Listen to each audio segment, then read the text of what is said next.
If everything you've ever built crumbled to nothing, who would you become? And who are you when the doing stops and you step into being? Babe Ruth once said, "Never let the fear of striking out keep you from playing the game."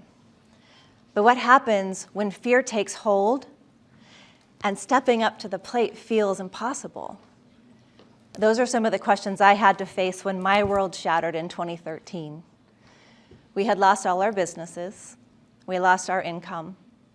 We lost 5 family members, including my mother and my father, within a 2-year span. I was forced to conquer fears I didn't even know I had, and I was also challenged to find strength that I didn't even know I could possess. But this journey isn't about surviving the storm as much as it was about rediscovering who I was at my core.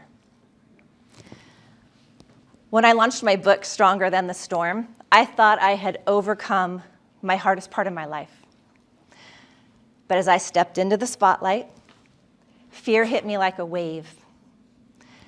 Imposter syndrome just crept in, and I found myself questioning, who am I to tell my story?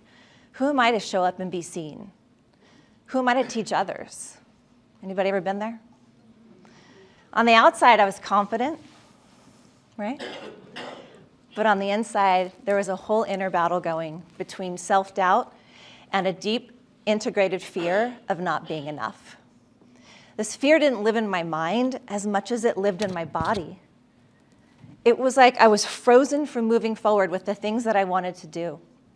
I felt paralyzed with it.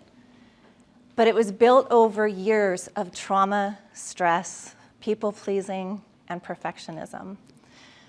I'd spent a lifetime of doing to avoid the pain of being less. And I started giving my power away to everyone and everything around me without even realizing it. But here's what I learned. Fear isn't the enemy. It's a signal that you're passionate about something and that there's more potential within you to uncover. The problem is when the inner battle starts to overshadow the inner voice. That voice of inner knowing is it's the belief, it's the trust, it's the experience that we want to tap into, because that's what's going to be there to empower us when we're having our challenges versus feeling at the whim of our circumstance. So there are a couple things that I learned along the way when it came to moving my fear and stepping into self-trust, or as I like to say, getting out of my head and into my heart. Anyone stay in their head very often? Happens. The first skill is the power of perspective.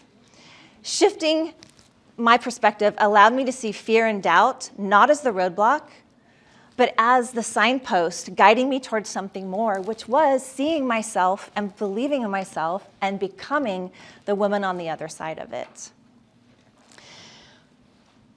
There were choices to be made, as we've heard today so beautifully, but I realized there was something that I couldn't control, that was outside of me. Everything I could control was within me, my reactions, my responses, the choices that I made. In fact, it really led me to this new opportunity to start asking better questions like, what else is possible versus why is this happening to me? Why is this happening to me becomes a scavenger hunt of the mind for all the reasons that you've told it up to that point, and you're looping around and around and again. Which leads me to the second skill, which is mastering the inner game. Learning emotional resilience, right? Taught me to not only just harness the power of my self-leadership and really help me step into emotional intelligence so I could stop giving my power away and start aligning with a life of abundance and prosperity. It's a whole different energy. And from that place, the truth really was the answers are already within all of us. Believing that was the journey, right? But now I'm on the other side of that, and I'm teaching others to do the same.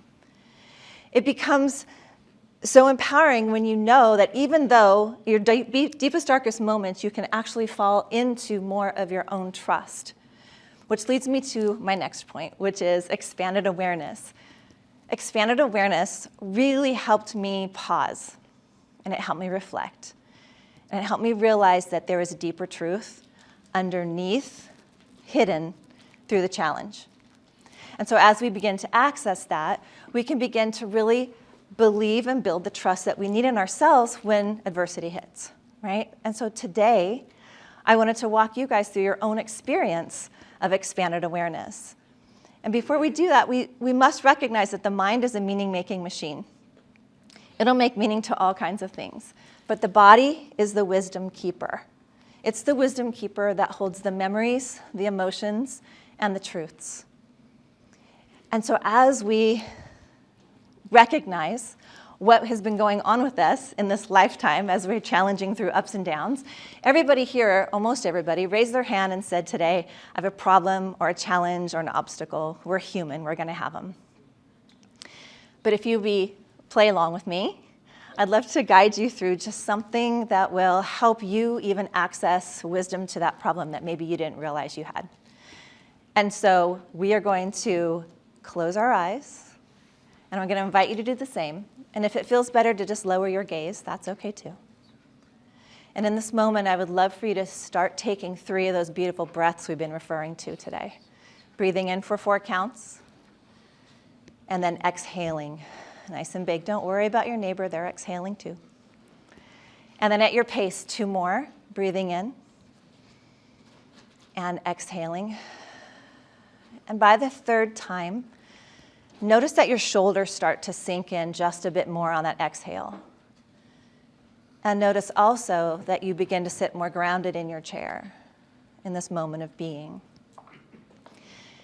And now I'm going to invite you to recall that problem, that challenge, that obstacle for just a moment.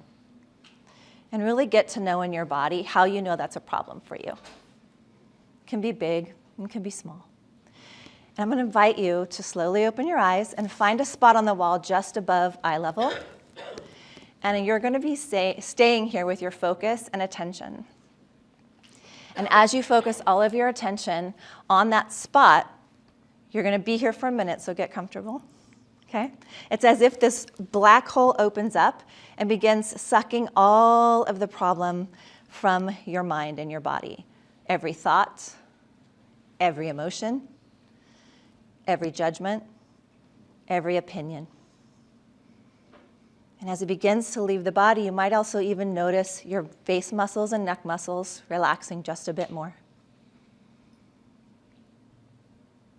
And now I invite you to look beyond that spot and see how you can notice what's to the left of you, the right of you, above you, and below you in your peripheral vision. And now I invite you to expand your awareness so much that you can almost see what's behind you. And I'd love for you to ask yourself, what was I pretending to hold on to? What was I pretending to not know in order to hold on to that old problem? What was I pretending to not know in order to hold on to that old problem? And what learnings were here all along that were positive for my future? And just notice what you notice in the body. What ideas, what images, what insight begins to come through. You can wiggle your fingers and toes and come back into the room. And just remember, he who has the problem has the answer. And I leave you with this. The game of life isn't about avoiding failure. It's about stepping up. It's about taking those swings and trusting yourself. Fear will let you know that you care, but your inner knowing will illuminate the pathway forward.